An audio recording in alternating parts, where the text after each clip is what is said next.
અમેરિકાના immigration detention સેન્ટરોને લઈને ફરી એકવાર સમગ્ર વિશ્વનું ધ્યાન ખેંચાયું છે.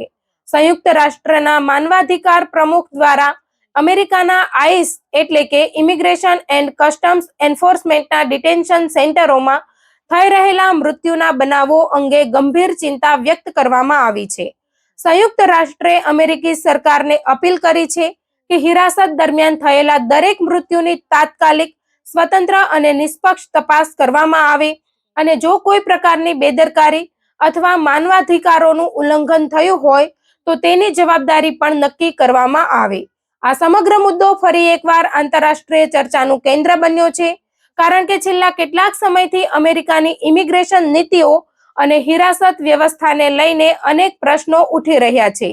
મળતી માહિતી અનુસાર વર્ષ 2025ની શરૂઆતથી લઈને 2026 દરમિયાન આઈસ ડિટેન્શન સેન્ટરોમાં ડઝનબંધ લોકોના મૃત્યુ નોંધાયા હોવાના અહેવાલો સામે આવ્યા છે.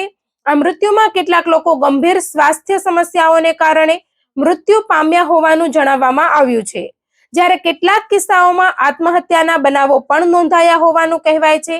આ આંકડાઓએ માનવાધિકાર સંગઠનો તેમજ આંતરરાષ્ટ્રીય સંસ્થાઓને ચિંતિત કર્યા છે. સંયુક્ત રાષ્ટ્રનું કહેવું છે કે જ્યારે કોઈ વ્યક્તિ ઇમિગ્રેશન હિરાસતમાં હોય ત્યારે તેની સુરક્ષા, આરોગ્ય અને મૂળભૂત માનવાધિકારોની સંપૂર્ણ જવાબદારી સંબંધિત સરકારની હોય છે. સંયુક્ત રાષ્ટ્રના માનવાધિકાર પ્રમુખ વોલ્કર ટુર્કે પોતાના નિવેદનમાં ભારપૂર્વક જણાવ્યું છે કે દરેક મૃત્યુની નિષ્પક્ષ તપાસ થવી જોઈએ અને માત્ર આંતરિક તપાસ પૂરતી નથી. તેમણે સ્વતંત્ર તપાસની માંગણી કરતા કહ્યું કે પારદર્શિતા જ લોકોને વિશ્વાસ અપાવી શકે છે. તેમનું કહેવું છે કે જો કોઈ વ્યક્તિ હિરાસતમાં છે તો તેનો અર્થ એ નથી કે તેના મૂળભૂત અધિકારો સમાપ્ત થઈ જાય છે. દરેક વ્યક્તિને માનવ ગૌરવ સાથે જીવવાનો અને યોગ્ય સારવાર મેળવવાનો અધિકાર છે. આ સમગ્ર મુદ્દા પર હ્યુમન રાઇટ્સ વોચ સહિત અનેક માનવાધિકાર સંગઠનોએ પણ ગંભીર સવાલો ઊભા કર્યા છે. તેમનો આરોપ છે કે કેટલાક ડિટેન્શન સેન્ટરોમાં સમયસર તબીબી સારવાર મળતી નથી. ઘણી વખત કેદીઓને તેમની ગંભીર આરોગ્ય સમસ્યાઓ હોવા છતાં યોગ્ય સારવાર આપવામાં વિલંબ થાય છે.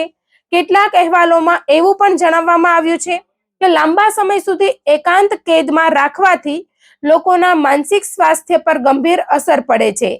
માનવાધિકાર સંગઠનોનું કહેવું છે કે આ પ્રકારની પરિસ્થિતિઓ આંતરરાષ્ટ્રીય માનવાધિકારના ધોરણો સાથે સુસંગત નથી. અહેવાલોમાં પારદર્શિતાના અભાવનો મુદ્દો પણ ઉઠાવવામાં આવ્યો છે. કાર્યકરોનું કહેવું છે કે ઘણી વખત મૃત્યુની પરિસ્થિતિ અંગે સંપૂર્ણ માહિતી જાહેર કરવામાં આવતી નથી અથવા તેમાં લાંબો સમય લાગી જાય છે. પરિણામે મૃતકોના પરિવારજનોને યોગ્ય માહિતી મળવામાં મુશ્કેલી પડે છે. કેટલાક સંગઠનોનું કહેવું છે કે જો દરેક ઘટનાની સ્વતંત્ર તપાસ કરવામાં આવે અને તેના અહેવાલો જાહેર કરવામાં આવે તો લોકોનો વિશ્વાસ વધશે અને જો કોઈ ખામી હોય તો તેમાં સુધારો પણ શક્ય બનશે.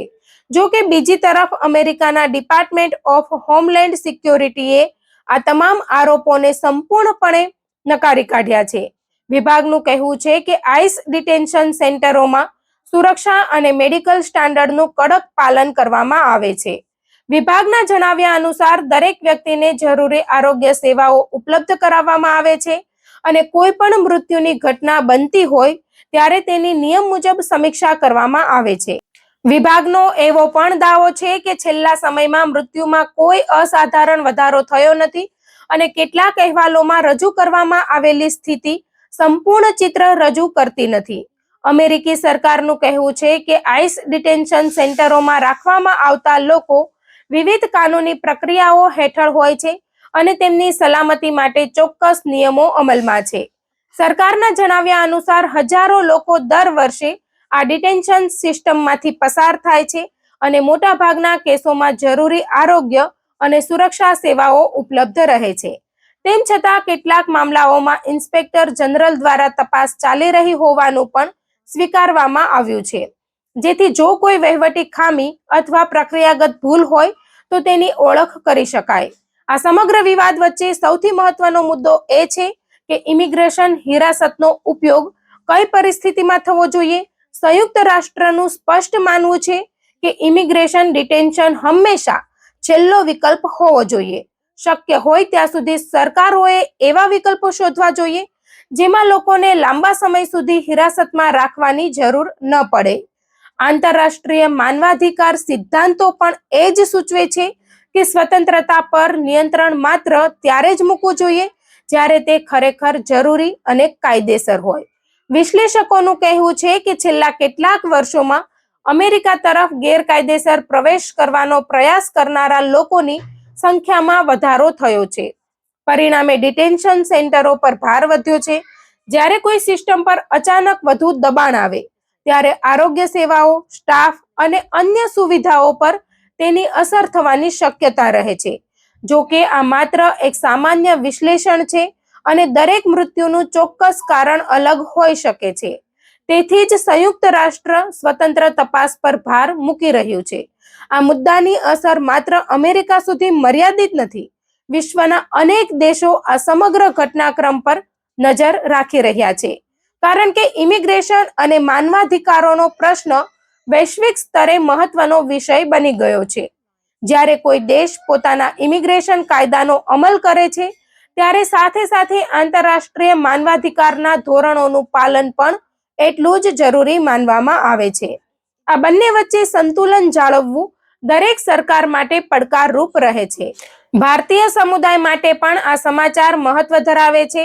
દર વર્ષે હજારો ભારતીયો અભ્યાસ, નોકરી, વેપાર અથવા અન્ય કારણોસર અમેરિકા જાય છે. નિષ્ણાતો વારંવાર સલાહ આપે છે કે વિદેશ પ્રવાસ અથવા સ્થળાંતર હંમેશા કાયદેસર પ્રક્રિયા દ્વારા જ કરવું જોઈએ. યોગ્ય દસ્તાવેજો અને માન્ય ઇમિગ્રેશન સ્થિતિ વ્યક્તિને અનેક કાનૂની મુશ્કેલીઓથી બચાવી શકે છે. ગેરકાયદેસર રીતે દેશમાં પ્રવેશ કરવો અથવા ઇમિગ્રેશન નિયમોનું ઉલ્લંઘન કરવાથી વ્યક્તિ લાંબી કાનૂની પ્રક્રિયા અને હિરાસત જેવી પરિસ્થિતિમાં ફસાઈ શકે છે.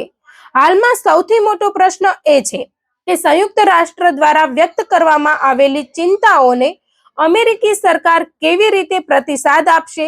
જો તપાસોમાં કોઈ પ્રકારની બેદરકારી સામે આવશે તો શું સુધારાત્મક પગલાં લેવામાં આવશે? અને જો સરકારનો દાવો સાચો સાબિત થશે તો શું તે આંતરરાષ્ટ્રીય સ્તરે ઉઠાવેલા પ્રશ્નોના સંતોષકારક જવાબ આપી શકશે? આ તમામ પ્રશ્નોના જવાબ આગામી દિવસોમાં સામે આવી શકે છે. અત્યાર સુધીની સ્થિતિ મુજબ સંયુક્ત રાષ્ટ્રે પોતાની માંગ પર ભાર મૂક્યો છે કે હિરાસતમાં થયેલા દરેક મૃત્યુની સ્વતંત્ર અને પારદર્શક તપાસ થવી જોઈએ. પીડિત પરિવારોને ન્યાય મળવો જોઈએ અને ભવિષ્યમાં આવી ઘટનાઓ અટકાવવા માટે જરૂરી સુધારા કરવામાં આવે. બીજી તરફ અમેરિકી સરકાર પોતાના સ્ટાન્ડર્ડ અને પ્રક્રિયાઓ પર વિશ્વાસ વ્યક્ત કરી રહી છે અને કહે છે કે સિસ્ટમ કાયદા અનુસાર કાર્ય કરી રહી છે. હવે આ સમગ્ર મામલે ચાલી રહેલી તપાસ અને તેના પરિણામો પર સમગ્ર વિશ્વની નજર રહેશે, કારણ કે આ માત્ર ઇમિગ્રેશનનો મુદ્દો નથી, પરંતુ માનવાધિકારો, પારદર્શિતા અને ન્યાય સાથે સીધો જોડાયેલો પ્રશ્ન છે.